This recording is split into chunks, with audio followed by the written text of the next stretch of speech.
lot of equipment. He has a sort of War and Peace, sort of Body and Mind, sort of Feast and Famine, and a pair of Batter Skulls. Yeah, well, this is pretty awesome. So the Inquisition sees Batter Skull, Blade Splicer. What is that one? Is that Suture Priest? Is that what that one is? No, I think... I don't know if that was Suture Priest, but it was... So, Soul's Attendant gets in there. Let's see. He's going to go ahead and stick Johnny's Pride Mate. Okay, that's what that was. Yeah. So that becomes a 3/3. Right, immediately, just because of the Soul's Attendant. It comes in, and the Soul's Attendant triggers. Right, so which gains life, which then triggers the Pride Mate. Yeah. Pride Mate, yeah, not Pride Mage, right? Pride Mate. Yeah. So Tumble Magnet from Javier. That's a card we haven't seen too much recently. I mean, people loved it in Clawblade before, but hadn't seen it. That card's pretty good against this Pride Mate here. So he decides he's fine with taking some damage there. What is that? That's what I saw and didn't know what it was. Is that the Suture Priest? Okay, I was right then. Now, I'm interested in the fact that he chose to cast the Suture Priest post-combat. Yeah, why not make the Pride Mate bigger? Then again, maybe he figured he would just get it tapped down. I don't know. So, maybe. Javier's side of the board, just Tumble Magnet, 2 Swamps, Plains, and is that an Inkmoth Nexus, I believe? Yeah. And Kenny's side of the board, Suture Priest, Soul's Attendant, Johnny's Pride Mate, and 3 Plains. Javier adds a sort of Body and Mind to the board. Hard cast. Tumble Magnet this time decides to tap down that Pride Mate. And Pride Mate's big enough now where right. It seems like a worthwhile target. But Kenny gets in for 2 with the other guys. And passes back. Now it's funny, Jerry, I think, mentioned in a recent article, maybe it was pre-bannings, that he was considering cutting blue from his Clawblade deck and just going black-white with it. And so it's really interesting to see somebody actually doing that and having success with it. Yeah, I mean, they're doing really well, so... people were saying the counter spells weren't that relevant anymore. Pretty much the only reason to run blue was Jace, and Jace wasn't even as important in the deck as it used to be.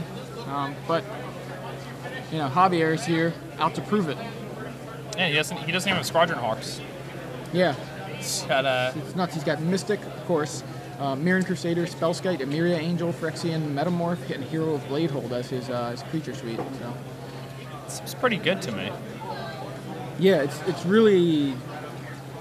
I think it's just really interesting, I think. So, alright, so Inkmoth activates, picks up a sword, and swings in for 3. Javier gets a wolf. Maybe. Is that a... Wow! Yikes, so he just double lean in Relic Order off the top. Milled away a ton of business from Kenny. Yeah. And it's the exact cards Kenny wanted to say too. It helps Kenny out a little bit, I think, with that adding that wolf to the board. That wolf is going to drain Javier for 1, and the problem is it creates a blocker for those 2 1/1s that so Kenny had in play. Better to get the wolf than not have it. He's going to go ahead and hard cast a Batter Skull. Yeah, Kenny hard cast Batter Skull, and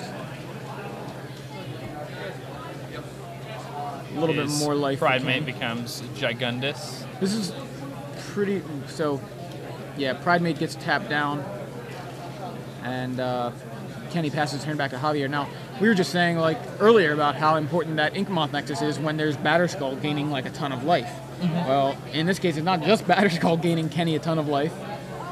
It's his entire deck is built around that. And Javier having that Inkmoth Nexus, very relevant. Now he's putting Kenny up to 6 poison. Milling him now again for another 10. And let's see. It is a lot of business. I'm not seeing a lot of lands getting milled there, which, is actually probably not what Kenny wants. He's probably fine with 5 lands and does not need to draw anymore. So Kenny really just has 2 more turns to draw an answer to this, or he's just done. Yeah. I Thing is, he's continually getting chump blockers too with these wolves. Yeah, essentially what it seems like is that the Suture Priest is just pinging him for 1 or draining him for 1, and that's about as much as Kenny's able to do. But this turn, at least now he has that huge Pride Mate and the Batterskull. You know, the chump blockers, though, will make the Batterskull pretty irrelevant. Yeah, he's just chump block both, so. Yeah. Javier keeps that Tumble Magnet with its last counter around. Now, does he have any way to proliferate? I don't think he does, but, you know, just checking. No, it doesn't look yeah, it doesn't look like it. Your opponents are waiting for you. Two-headed giant team Raw and Lock. Your opponents are waiting for you. Right now that a Mary Angel can block the Inkmoth Nexus. Javier has the Tumble Magnet in play, so he can tap it if he needs to, but... So here he goes. Activate Inkmoth Nexus, pick up a sword, and it looks like he has a go for the throat for that Myria Angel. In for another 3 poison. Kenny at a precarious 1 remaining poison. Javier's going to drop to 9 here. And he's going to go up to 33, get an extra counter on that Pride Mate. Yeah, let me see what you got, or let me see what I got. So taking a look through his graveyard here. This is also pretty cool because Javier gets to take a peek at his main deck. Yeah, he gets to look through everything, yeah. Find out what he needs. He's going to be sideboarding well. Yeah.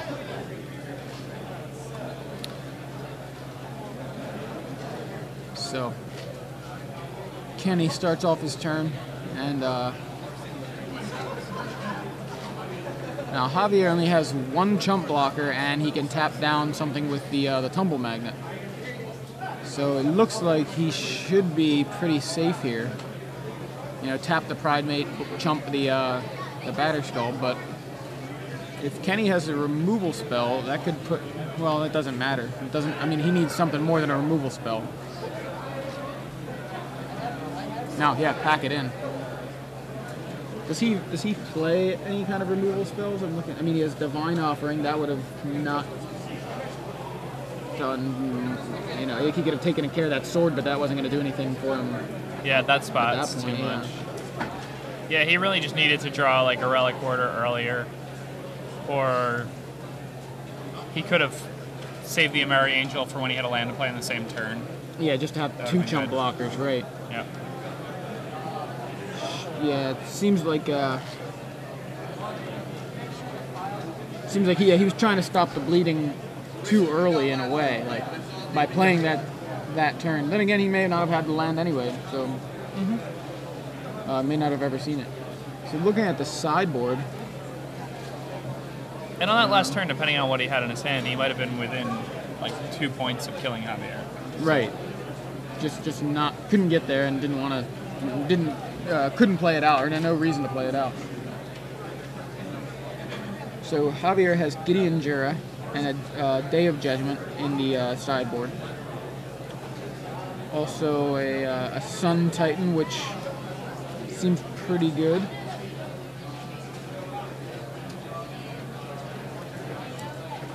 Doomblade also good against those humongous Pride Mates.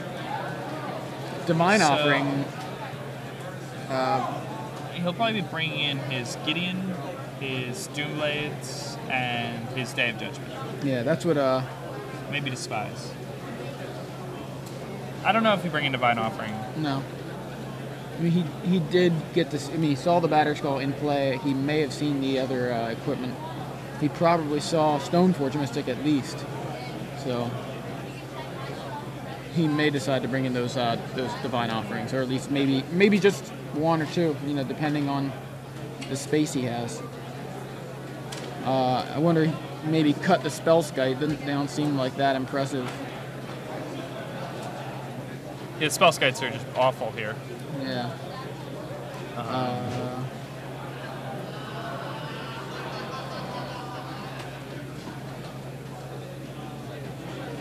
So if you're Kenny, you probably bring in a pair of Dismembers, your Divine Offerings, Yeah. and I think that's it. Yeah. I mean, maybe Condemn, but I don't even know if that's... It would have been helpful for him to take care of that, that Inkmoth Nexus. That Inkmoth, yeah.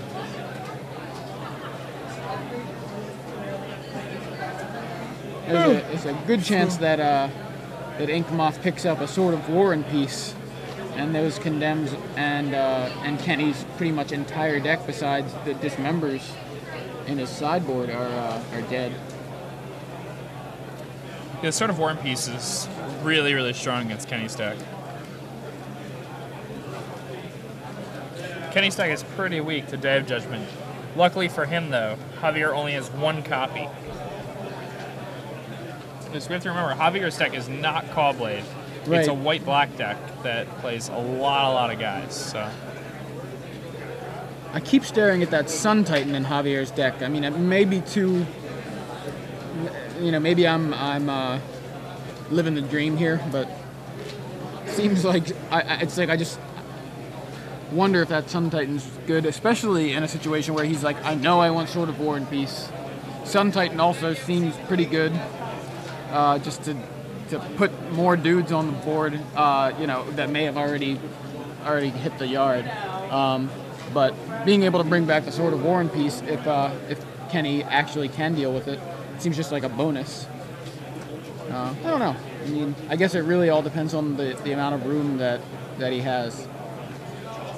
okay, now both these players are at X1. Kenny's only loss was to a Venge Firestorm or Rich Mistake Okay. chase deck.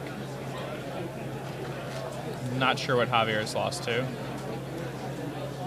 It's a pretty interesting matchup to have in this stage of the tournament. This deep. Yeah, really, two decks that really we haven't seen much of. I mean, this is not Caw-Blade. This is, like you said, it's blue-black. I mean, it's white-black. And I'm pretty excited, actually, to see that. Now, here's something really interesting in Kenny's deck, too. Have you seen the Apostle's Blessing? Yeah. Yes. You were talking about that earlier. I was talking about that earlier. Yeah. I think Edgar had Apostle's Blessing in his Caw-Blade deck this weekend. And Javier apparently just said, I want to keep this hand so bad. But instead he goes to 6. But yeah, so what were you saying? You were talking about Apostle's Blessing earlier. Edgar using it or suggesting it? Or, you know, was he kind of, I mean, yeah. I mean, obviously, I guess if he's using it, he probably thinks it's good enough to suggest. But, Yeah. Or I guess what I should have said is he using it or just discussing it, you know, mulling it over or kind of thing. But Do as I say, not as I do. No, yeah. Kenny's opener was Kenny, who also mulliganed apparently, was 6 planes and 1 do nothing. So it's like both players went to 6, I suppose. And Kenny leads with a turn 1. Is that Sarah's Ascendant? There's Soul's Attendant and Sarah's Ascendant, and I always get their names mixed up. But yeah, Javier It's has confusing. it is. They're just rhyming and being in the same deck. But yeah, Javier uses Why do they do terrible that to us? expanse. I know. What in the world? Also, Blinking Spirit doesn't fly, does it? What the heck? Anyway.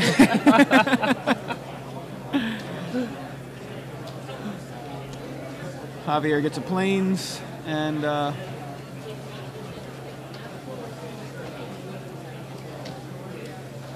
now has a swamp. So both colors of mana and a turn 2 Stoneforge Mystic. So Kenny gaining some life off of that. Kenny did not play a land turn 2. But he may have one, yeah.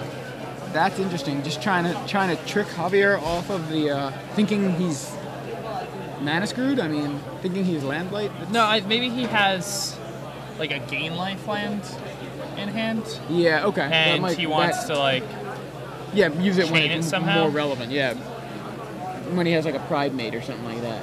Yeah. Yeah, that makes a lot more sense. They're both X11, by the way. Oh, okay.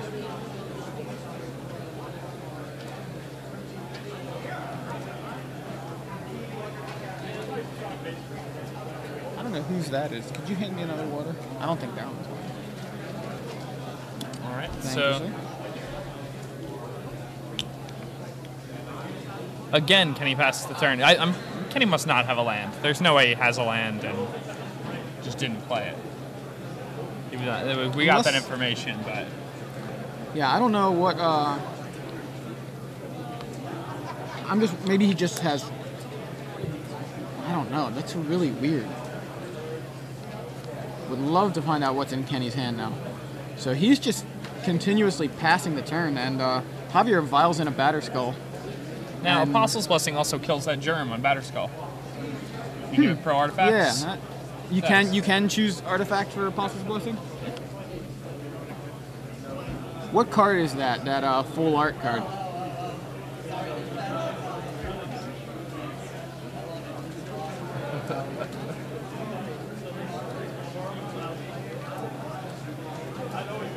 Yep.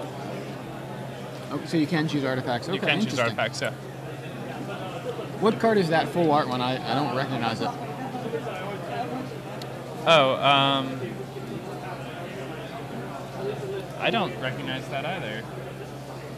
Oh, it's Brave the the Elements. Elements. Okay. Okay. So, the germ picks up a sword. Yikes. This is looking rough for Kenny. And Apostle's Blessing would be pretty good right there. Yeah. Instead, he chump blocks. That would be really good right there.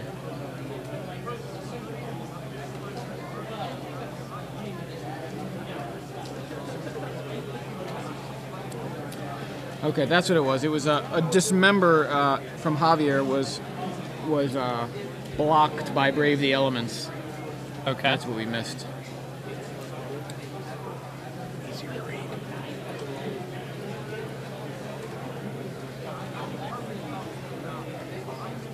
So, another Dismember. And there's Apostle's Blessing. Now, interesting. I wonder if he didn't realize he... Oh, it's creatures you control. Oh, okay. That's what it was. Okay.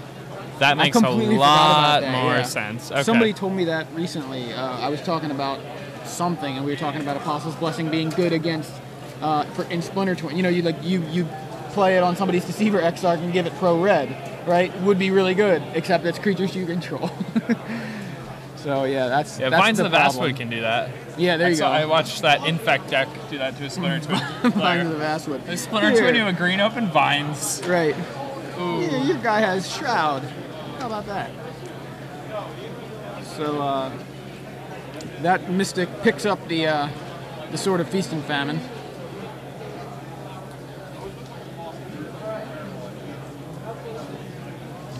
Kenny now finally has his second land drop on turn, what is it, 11? It's pretty late. Definitely late for a second land drop. Not looking good for Kenny. Kenny now, again, has his second land drop, but lost all his dudes now, you know. Has no guys. Now, what is in his hand? What could be in his... idea. Yeah, I mean, if you didn't have lands, you had spells, right? Divine Offering?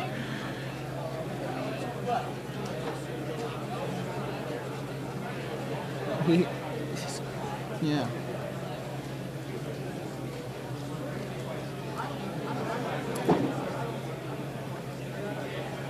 Yeah, it could be a Divine Offering.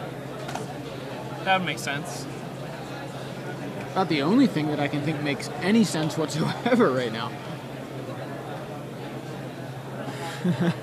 Kenny says, "Oh man, still so dead." And an Emiria Angel from Javier. I think the difference in this game is Javier's casting spells. Yes. Whereas Kenny didn't find his second land until very late in the game. This is not good. So, if Kenny does not have the Divine Offering in hand, at this point, he's just trolling. Yeah, I wonder. There's Phyrexian Metamorph hitting the yard from that Feast and Famine trigger. There's no way all of his cards cost more than 2. I refuse to believe this. Why would he have kept a 1-land, 1/1 drop? Yeah, there's a Dismember for the Emiria Angel, which tried to pick up a sword. So Kenny able to cast a spell. Impressive.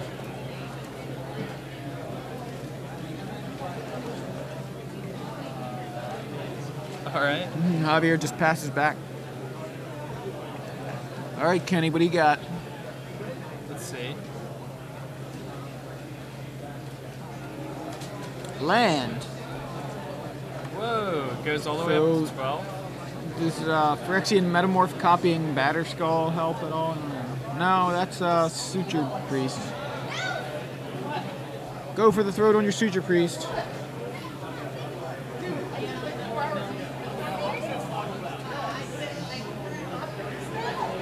Now, had he discarded something besides the Metamorph, there he could have played the Metamorph. That's what I was thinking. Like why did he discard? I mean, I guess he figured he can't count on having that third land. And there's a Mortar Pod. But I mean, it's like your only chance, right? Yeah, I think like. I mean, he basically didn't really have a chance, so it's fine.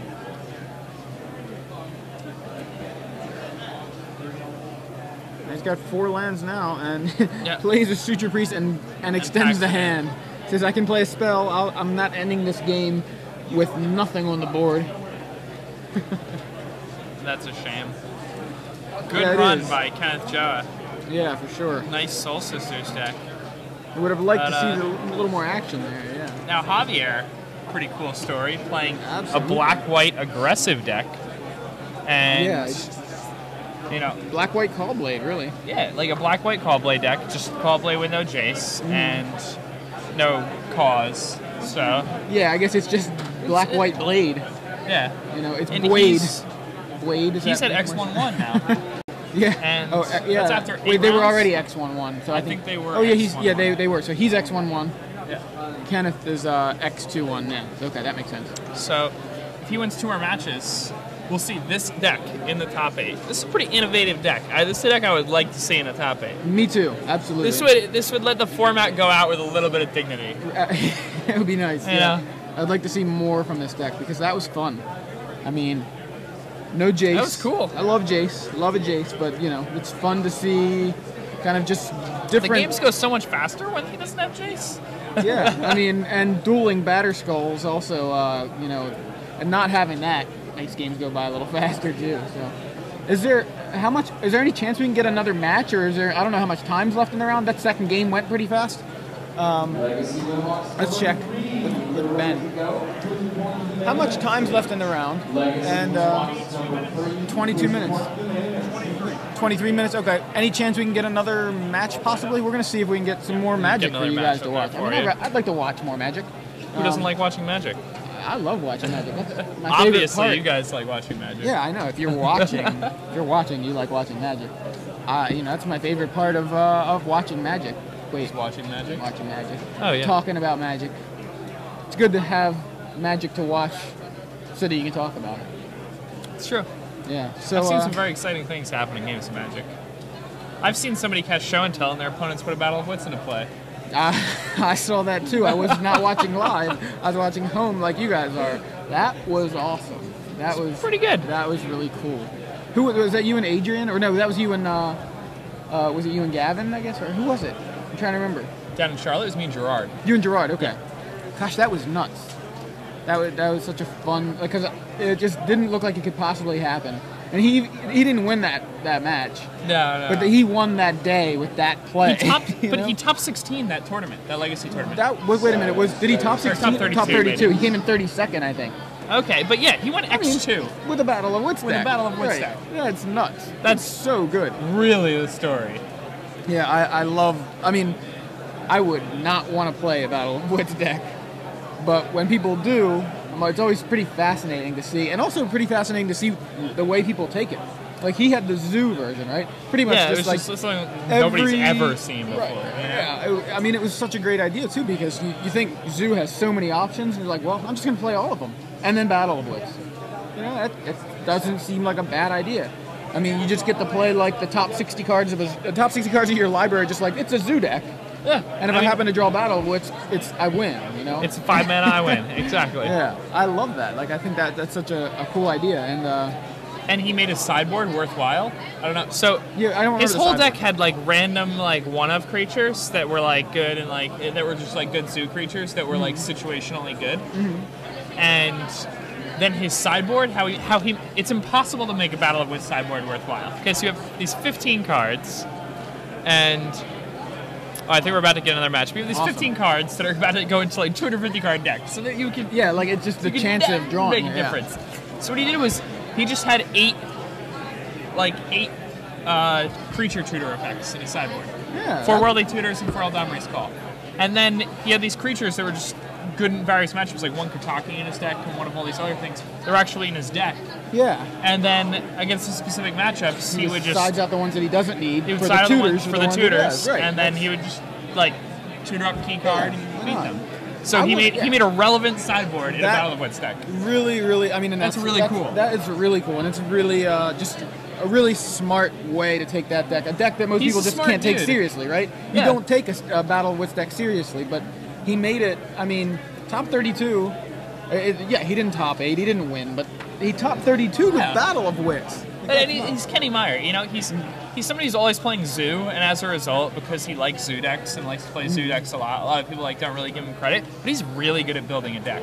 Yeah. And even though he's building a Zoo deck, he's really good at building it. Well, it's just a big Zoo deck, right? I mean, it's 4 Zoo decks and 10 more cards.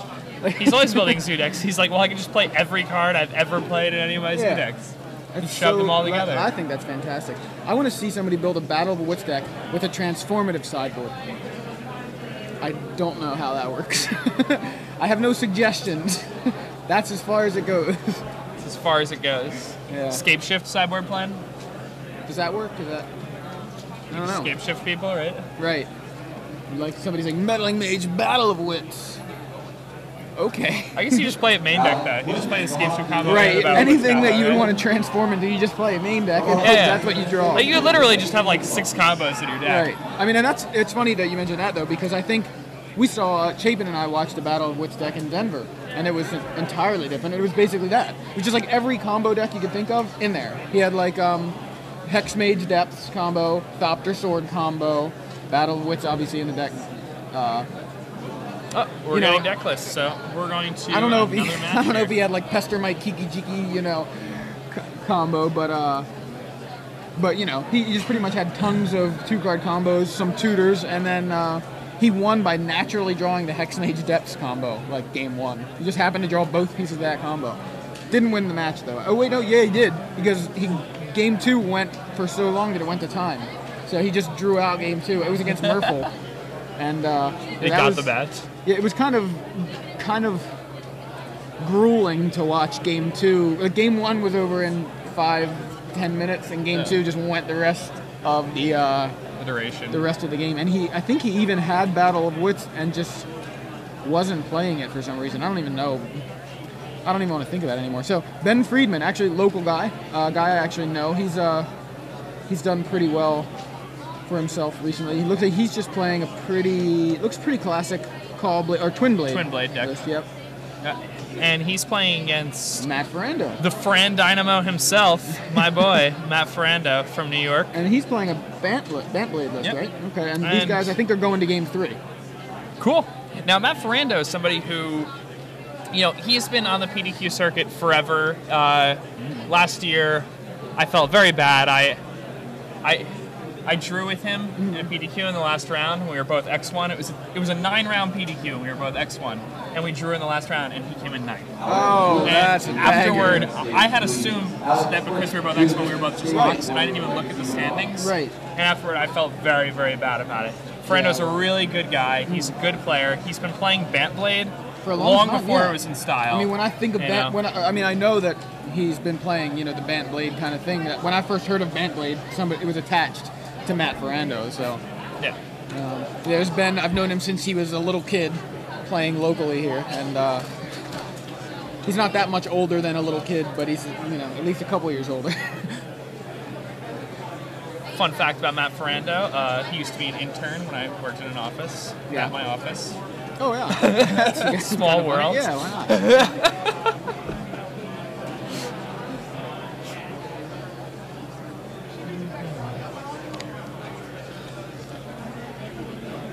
And Matt Ferrando's list is pretty interesting here. He's only playing 12 guys. He's basically splashing green for Birds and Nature's Claim. Why not just play Divine Offering? I mean, Who wants to kill enchantments? yeah, I guess so. And it's good against this, Splinter Twin, pretty good target for an enchantment. Then again, kind of, I guess it depends on how much Splinter Twin he expects to see. The birds obviously helps him accelerate, as we saw earlier. The just being able to have that jump on things seems pretty strong. What about his sideboard? Looks like no Thrun the last troll in the sideboard is the only green spell, so That's pretty hard to cast for his deck, though. The birds are actually pretty hard to cast in his deck, too, though. But, it's not about casting your spells. We saw that last game. Wait. It is. Wait. It is. It is about. Yeah. This isn't. No, I'm just playing. I love me a Matt Fernando. Alec Flint to the other.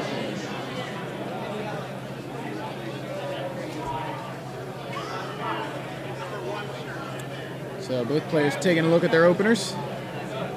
For those of you just joining us, I'm Joey Pasco. And I'm Jacob Van Lunen. And we are here at the Star City Games Open Series in Baltimore, Maryland. Final weekend for Jace the Mind Sculptor and Stoneforge Mystic to be legal in Standard. And some players have decided to take advantage of that. Both of these guys have decided to take advantage of that. Playing looks 4 like copies all of each. 8 copies, yeah. Both players taking that in a different direction, but I'm sure when you go to the top tables and look around, most decks have those 8 cards in them, 4/4. They weren't banned for no reason. I mean,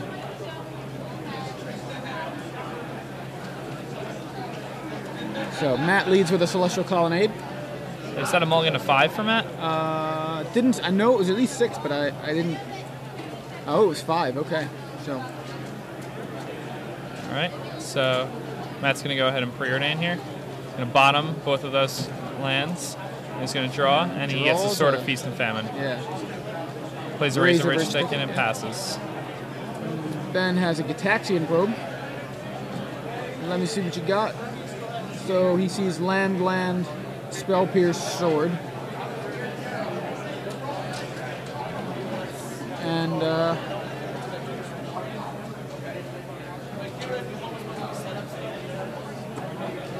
Ben adds a Stoneforge Mystic to the board.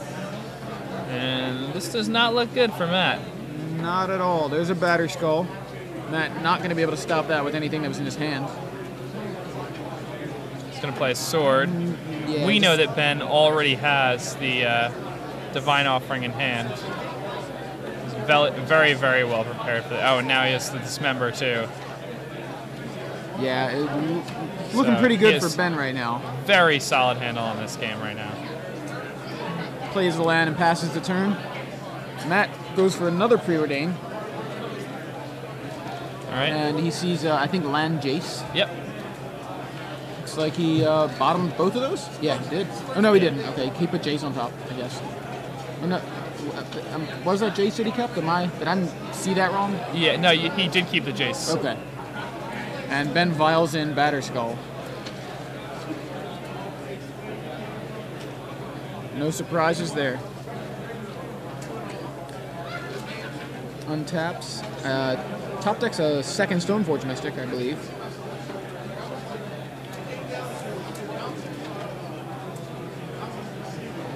Now, if I were Ben, I would sacrifice both my fetch lands, and I think he's a Jace in hand. I would attempt to play my Jace. That'll really force Matt to play his own Jace on the next turn. Well, Matt has the Spell Pierce, which Ben knows about. Oh, you're right. Okay. Oh, no. That's what you want to happen. You want him to Spell Pierce that, and then he taps out for Jace. Then you can kill him, right? That's true. Yeah. So he's got another Batter Skull. So he's going with a different line of play here. Does he have the Deceiver Exarch? I know he has the Splinter Twin. He does. I think he... his line of play is reasonable. Yeah, I think I saw the Exarch as well.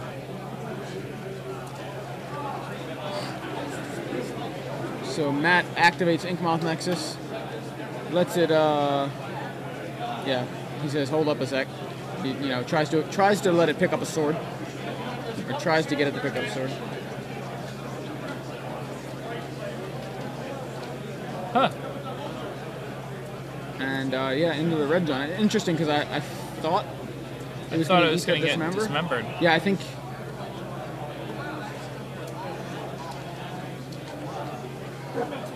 Yeah, I think there's some question about. He definitely, that went on for a while. Yeah, I don't know. That was equipped. Right. Yeah.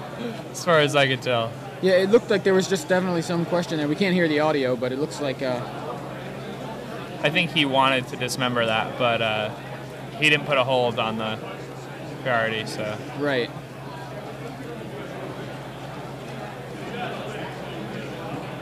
So the Inkmoth gets in, untaps Matt.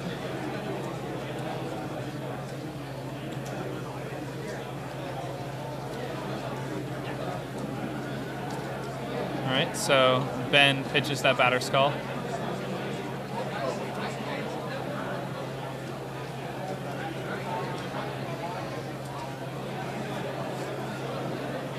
Ooh, Matt's deck has Inkmoth Nexus too. Yeah, that's 3-color plus Inkmoth Nexus. That's pretty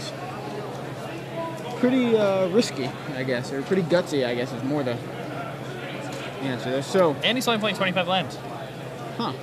Well, those birds kind of help. Yeah. Adds Jace to the board and brainstorms. Trying to draw himself back into this game here. What is that he just he kept off of that Jace? Couldn't tell. And he's got what is that? Oh, Nature's Claim. That's what that is. Yeah. For some reason, it looked like a black card for a second. I'm just trying to figure out what black card looks like that. So Nature's Claim on Ben's batter skull.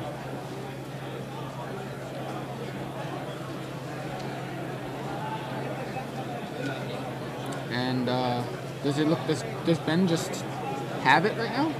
He doesn't have the. He didn't have Exarch, 3 mana open. No, he has the Exarch in hand. He has the Exarch and Splinter Twin. I just mean he didn't play the Exarch. That's yeah. Couldn't.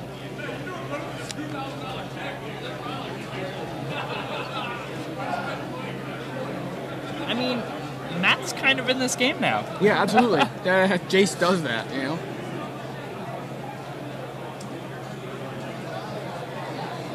So he fetches the planes.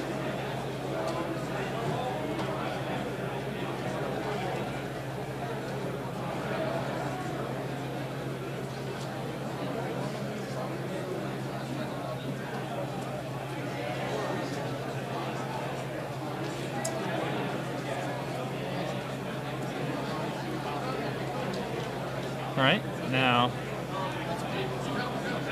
Did he attack Jace or? He attacked Jace. Okay. So that's going to brainstorm again.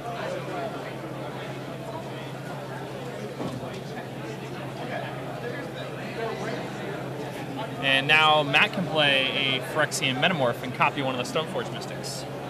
Seems like Matt is definitely back into this game now. And that's really good on a lot of levels because he's going to then also have the Dismember up.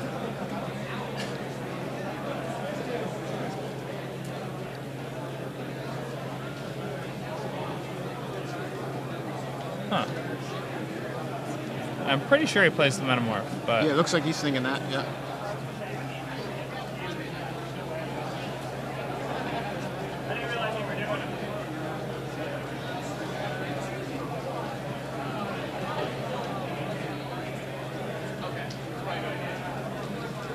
And I think Matt just lost. What, I think his opponent just goes Exarch Twin. What? Why do you think that? Did I miss something? Well, he just tapped all of his lands except he has the Spell Pierce in hand, but he doesn't have Dismember. So he does. He has the Dismember too. You're right. Okay. I don't know if he does. I know Ben has one. I don't know that Matt has one. Okay, Matt. I think Matt may have one also. So that could be the reason why he did what he did. He may be baiting. Yeah. And if he is, I like that play a lot. So he did copy a Stoneforge Mystic, and what did he grab? Was it a Batterskull? Yes.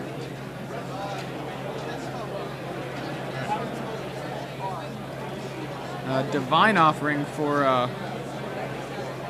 the Phyrexian Metamorph.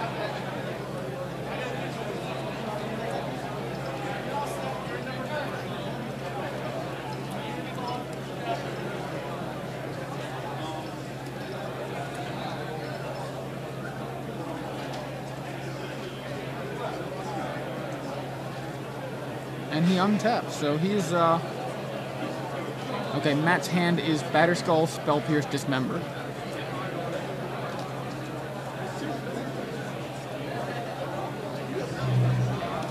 Alright. Ben trying to take down Jace. Matt activates the Inkmoth Nexus.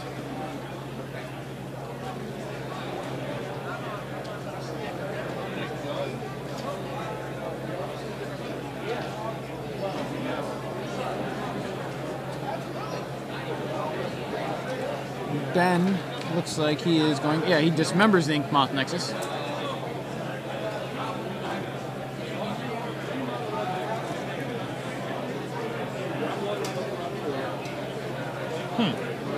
Yeah. Yeah, if I'm Matt in this spot, I think I just bin my Jace. That's fine. Yeah, he's really fighting over that Jace at this point, but, you know, that Jace has done its work. Pretty much drew him right back into this game. And Ben adds his own Jace to the board.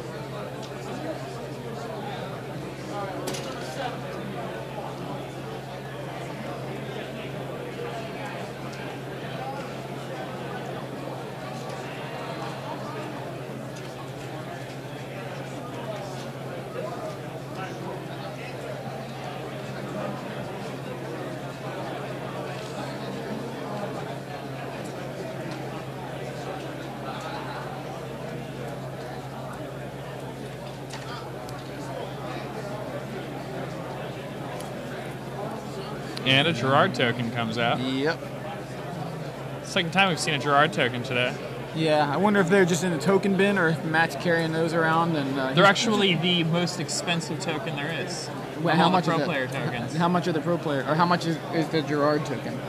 I think it's like a few dollars. That's funny. That's awesome. Yeah. And it's only because Gerard has done a very good job buying every Gerard token. Like, the first time I met Gerard was before I'd ever played on the Pro Tour, and it was at a party, because he and I are from a very similar area. Right. And we were at a party, and he was hitting on some girl, and she, like, was, like, talking to him, and he gave her one of his pro player cards. That's awesome. He's like, I'm a pro player. She's like, no, I don't believe you. He says, proof. All right, so... So Ben brainstorms with his Jace here. Yeah. Passes back to Matt.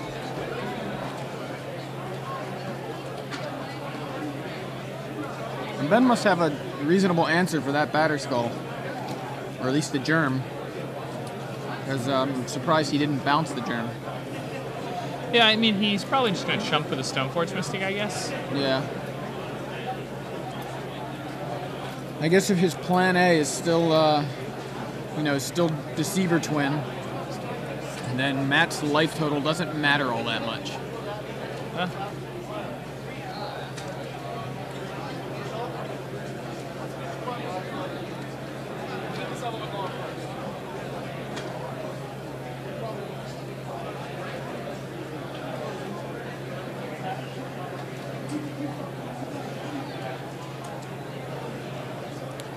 It appears that, yeah, I was going to say, that Germ looks like it wants to pick up a sword.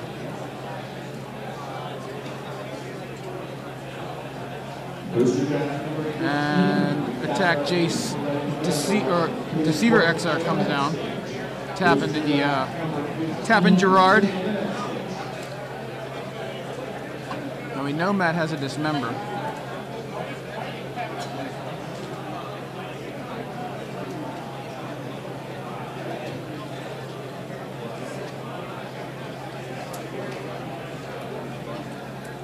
Ben cracks his fetch land and grabs an island. Notice Matt wasn't too hasty. He didn't just dismember that Exarch on the spot. Right, exactly. It's kind of forcing Ben to have it, you know what I mean? Yeah. But at the same time, it's giving Ben an opportunity to draw into, you know, something to maybe protect it. Although I don't think he just did, and I don't even know what he has in his deck to protect it besides something like he would need like Mana Leak, Spell Pierce to counter a Dismember right now. Not Mana Leak or Spell Pierce, but both. And then Matt still has the Nature's Claim. Oh wow, yeah.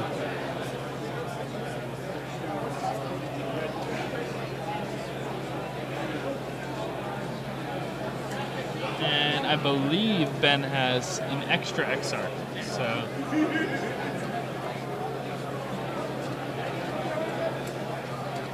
So he's attacking. Matt down to 11.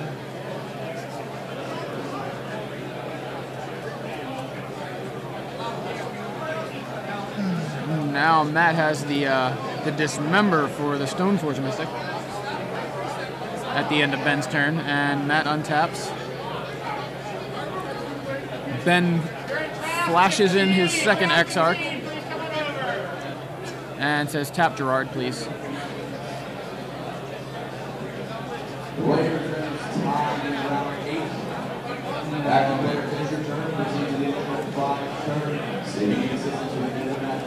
Please raise your hand and go over a judge. Once again, players, that is time in round 8. Is it round 8 or 9? I believe it's round 8. I think it's 8. He just announced 8. Yeah, I think this is round 9 because we thought it was the next. You know, we moved to this we match. moved to a new match and it got put up as the next match. Right. So Matt just passes back, and Ben untaps, fetches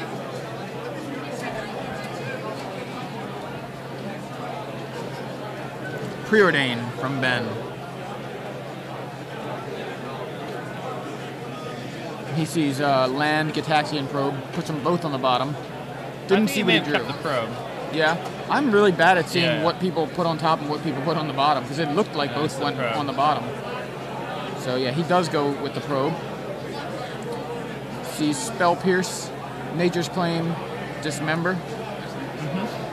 All pretty relevant.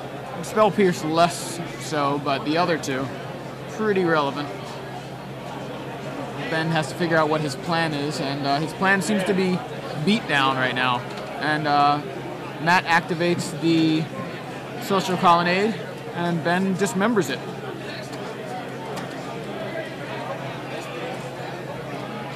These guys have a 2-minute extension, by the way. The time was called, but yeah, 2-minute extension here.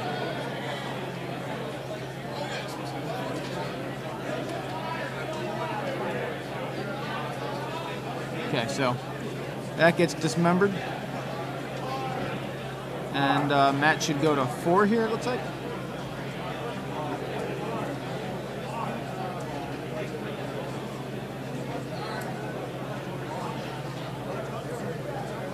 A third Deceiver Exarch from Ben to tap that Gerard token down. And Matt draws a Mana Leak in his draw step. Which would have been good for him to have just, just a second ago. It would have been much better a second ago. I gotta say, I am a big fan of these kind of matches that really, like, it's a lot of play, a lot of levels of thinking happening. I think Matt played this match very well. Thank you. Thanks.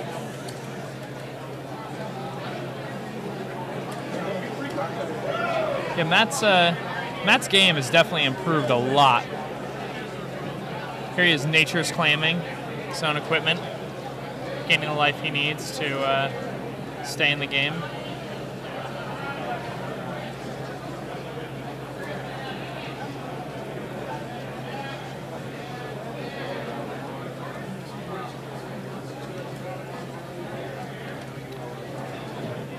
See, Ben made a mistake here also, though.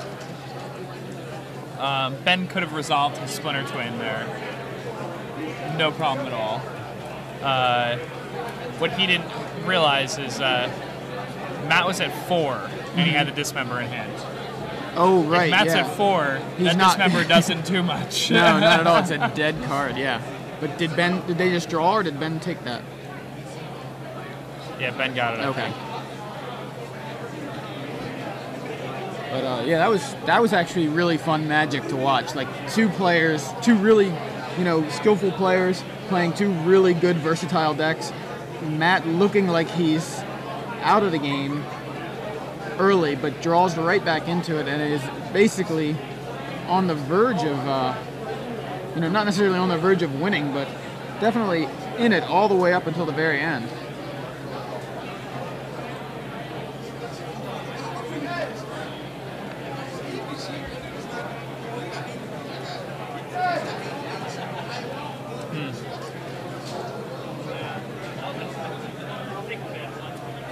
Yeah. Are we confirming that Ben won? We're gonna confirm whether or not it was Ben that won, but pretty sure that's what happened.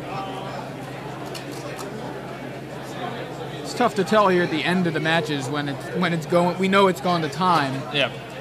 So. And that last game, Matt had mulligan to 5. Yeah, It's I know. pretty rough when that happens. It is definitely. What happened? Ben did win. Okay, cool. Thank you. So now, about to head into round 9 of 10 pretty momentarily.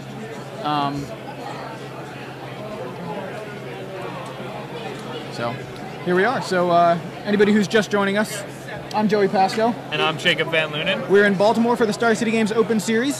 Standard today on Saturday, as always, watching the basically end of an era here, really. The final week of the most dominant deck in the history of Standard Magic. Absolutely. And it's pretty exciting. It might not be exciting to everybody right now. They might not realize it. But like years from now, people will be looking back going, remember Clawblade? Remember Clawblade? Remember that deck? That thing? Like Affinity, Fairies, John, whatever. Yeah. I mean, It's pretty Clawblade. crazy that that's how Clawblade has become. Yeah. And it really is. I remember, like, the first time I did commentary was before Clawblade had even come out. Right. It was Sword of Feast and Famine had just come out, but Clawblade wasn't a thing. The Pro Tour wasn't until the next weekend. And that weekend, Kadaltha Red was the big thing. That's right. Kadaltha Red, Valakut, and there were a lot of Burrows decks using Sword of Feast and Famine. Yeah. Those seemed to be like, Sword of Feast and Famine really seemed to be the breakout card. Right.